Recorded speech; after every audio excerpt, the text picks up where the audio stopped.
Il y a un dicton qui dit le suivant.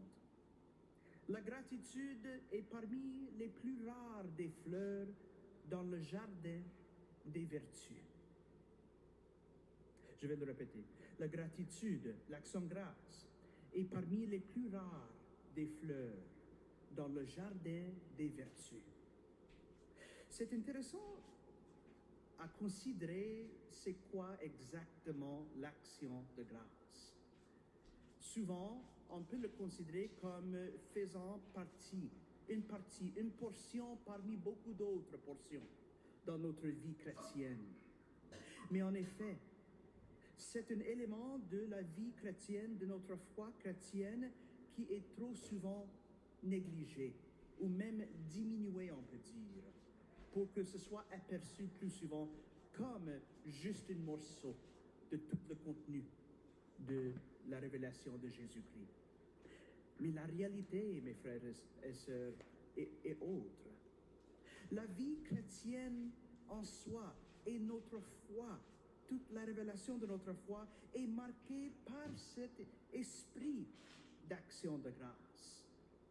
On peut dire que c'est si central comme élément de notre foi que nous ne pouvons pas ignorer. De rendre grâce à Dieu, c'est vraiment pas juste de croire en lui, pas juste de lui rendre hommage et prière et supplication et chant, mais c'est de répondre justement au don de la foi qui nous sauve. La vie chrétienne doit être marquée et imbibée partout de cet esprit d'action de grâce, parce que comme ça, nous pouvons, et seulement dans ces conséquences, arriver à comprendre l'ampleur de notre foi. Parce que notre foi n'est pas tout simplement une décision de croire en Dieu et lui demander pour sa miséricorde. Ça fait partie, bien sûr, mais ce n'est pas la totalité. Ça, ce n'est qu'une portion de notre foi. Mais il faut comprendre pourquoi. Pourquoi est-ce qu'il faut croire en Dieu? Pourquoi est-ce qu'il faut demander son pardon? Pourquoi est-ce qu'il faut le supplier pour sa miséricorde? Parce que nous reconnaissons comme des êtres créés par Dieu qui sont destinés pour lui et donc nous avons besoin de lui. Et d'arriver à connaître le Seigneur, de le connaître, pas juste avec nos esprits, mais avec le cœur, avec l'âme, de vraiment le connaître, nous pouvons arriver à comprendre qu'il nous a donné déjà le don de salut. C'est déjà donné. Ce n'est pas une décision que Dieu a faite après que nous avons supplié le Seigneur continuellement en l'implorant, mais c'est plutôt un don qui nous a été donné parce que c'est le Seigneur qui a agi. Le Seigneur a agi le premier. Le Seigneur a agi le premier aussi en nous créant. Il ne nous a pas demandé notre permission. Il ne nous a pas demandé notre avis. Est-ce que vous voulez être créé? Est-ce que vous voulez vivre? Est-ce que vous voulez exister? Non. Dieu a fait la première part. Dieu a commencé. Et notre réponse, c'est justement ça. Une réponse à l'amour de Dieu qui est infini, qui est tout miséricordieux et qui nous sauve. Nous arrivons à reconnaître ça avec l'esprit et avec le cœur. Notre réponse devient naturelle. Nous avons besoin de rendre grâce. De rendre grâce, cette action de grâce pour le don de salut. Et c'est en vivant donc dans cette spiritualité de l'action de grâce que nous arrivons à comprendre c'est quoi la Sainte Eucharistie, c'est quoi que nous faisons ici dimanche après dimanche. Nous venons à célébrer ensemble l'Eucharistie du Seigneur qui veut dire rien d'autre, le sacrifice d'action de grâce. C'est le sommet, frères et sœurs, le sommet de notre foi et de notre spiritualité chrétienne. Toutes les autres affaires, tous les autres éléments de notre foi sont visés vers ce sommet-là. Parce que Dieu nous a déjà sauvés, mais ça ne veut pas dire que notre salut est donc automatique. Dieu veut encore notre assentiment. Dieu veut encore notre réponse. Dieu veut encore que nous accueillions le don gratuit qu'il a fait pour nous avec le sacrifice de la vie de Jésus-Christ lui-même. Dieu nous a aimés le premier, mais il veut que nous retournions cet amour envers lui.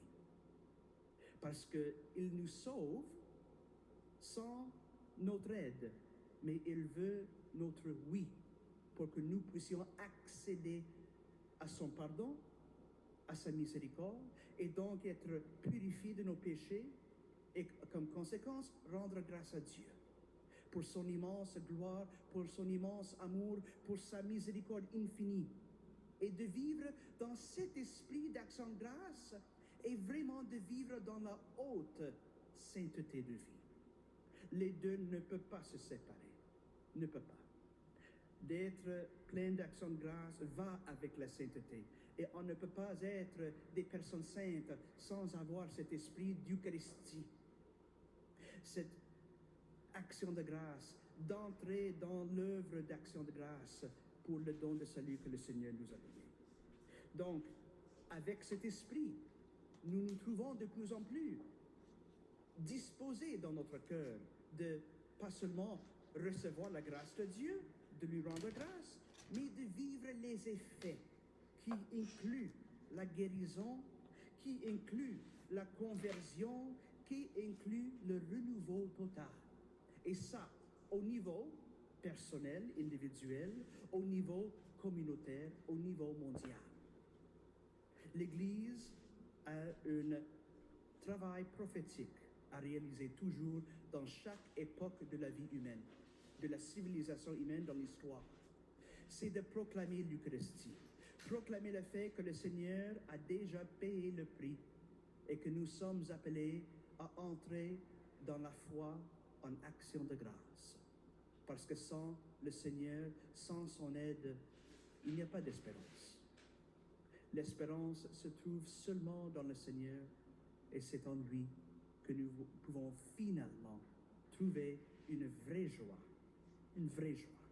Pas juste un simple plaisir, pas juste un simple bonheur, mais une joie spirituelle qui comble et qui complète le désir de la joie humaine. Une paix sans fin, une paix même pendant les moments de travailler, pendant les moments d'épreuve, nous pouvons trouver vraiment une paix qui nous comble et qui nous porte en avant. Et nous ne pouvons que rendre grâce à Dieu. En cette fin de semaine d'action de grâce, souvenons-nous du Seigneur. Et que cette spiritualité d'Eucharistie se répand dans nos cœurs pour que nous-mêmes, nous pouvons témoigner de la vérité de l'Évangile, cette bonne nouvelle qui nous donne la vraie raison de vivre avec grâce et remerciement dans nos propres vies chaque jour. Amen.